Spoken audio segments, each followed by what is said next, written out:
with one right, Honorable Speaker, I was surprised by the comments that were made by the Honorable Millie Odhiambo about the US elections, Honorable Speaker.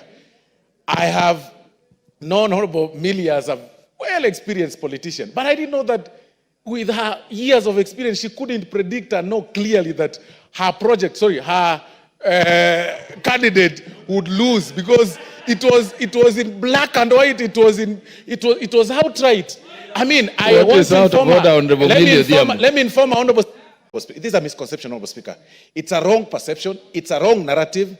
It is displaying that we actually wait to consume what others innovate, Honorable Speaker. But Honorable Speaker, this motion, if Honorable KJ can escalate it even further, so that we can appreciate our own innovation, Honorable Speaker. It is actually in this country that Mpesa, for example, was actually innovated. We do not have such repository kept in some place for other learners or the generations to come to know how even Safaricom was innovated. People always think that, those people who are supposed to think are different and not them. And that is why we are creating, or rather growing, a very lazy generation, Honorable Speaker. Looking at the generation that we have, Honorable Speaker, if these things are not so made obvious by creating such platforms like the Science Museum, people will always think that such kind of creativity is only meant for some place or some people or some very prestigious universities or some places where they only imagine or see in movies, Honorable Speaker. So this is a clear indication, Honorable Speaker, that the leadership of this country, of course, even by looking at the contributions by the honorable members, Honorable Speaker, if we are able to push through this, even as we push through the ITs, pushing through having ICTs in every ward, in every village, Honorable Speaker, these science museums will go a long way in opening the mindset of our young people, Honorable Speaker. Because they say, if you do not travel so much, and you live in the village, you'll actually think that the githeri that is made by your mother is the sweetest in the world. You do not know that there are people who actually know how to make that githeri more. In fact, I even dare say, Honorable Speaker, that you will be sick of a disease I call villagitis. Because you are born in the village, you marry around your village, you get sick, you go to your village, you die, you are buried in your village. Every person that attends your burial is from your village. These science museums will bring the world closer to you. You will know that things are made. Honorable Speaker, I'll give a very small story. When I first went to my constituent, Honorable Speaker, to seek for votes, and I've met some young people, because I was driving some car with the air suspension that would go low when it's not moving and then go high when it's moving. And I saw some young 3-4 young men in their 30s, mid-30s, standing somewhere and saying, this guy is black. You can't even see him inside. This is a snake. This guy does not know. This is a snake. Where does he even get his money from? This is an Illuminati guy. Because of villagitis. A person thinking that, these things are a preserve of some people and not in that village. And that is why this motion, Honorable Speaker, Honorable KJ needs to be challenged to escalate it even further so that we are able to support the next generations.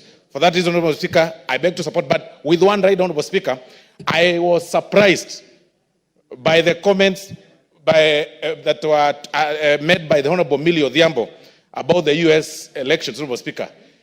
I have known Honorable Millie as a well-experienced politician, but I didn't know that with her years of experience, she couldn't predict and know clearly that her candidate would lose, because it was in black and white. It was outright. I mean, I want to inform her. Let me inform her, Honorable. Thank you, Mr. Speaker. Is Honorable Osoro, in order to impute improper motive on me by inferring that I only follow candidates who are likely to win, when in fact I am a woman of principle and I follow people based on my conviction and on my principle. And I follow Khamala Harris, one, because her name sounds Luya, but secondly, because she's a woman. And I support women wherever they are found, especially if she does not have any stain. I know people have been imputing some of the things that the current president has done on her, but she's a woman. I support her whether she wins or she fails. I am a woman, strength of a woman. Whether we win or lose, women. I thought Honorable Millie, Honorable Osoro was saying he didn't quite understand the policies of Khamala, Vice President Khamala Harris, whom you are supporting. Not that she's a woman. Anyway, Honorable Osoro, proceed. Let me conclude, Honorable Speaker, and say that the Honorable Khamala and many other women should, we keep encouraging them not to use only the gender card in selling their policies. There are so many things you can tell the public other than saying, I'm a woman, now elect me. And that is why, with that policies, Honorable Speaker. But there is one thing to celebrate, and I think this is to Honorable Millie, that the House representative or the Minnesota State, Honorable Speaker, a Kisi woman that I met and had dinner with on 23rd of May 2024, has actually won the seat. At least for that one we can celebrate because we are linked to that. But I also want to take this opportunity, Honorable Speaker, in advance to appreciate the people of America for electing a man, a strong man, in the name of Donald Trump. The world is moving in the right direction. Thank you very much, Honorable Speaker. Mover to reply.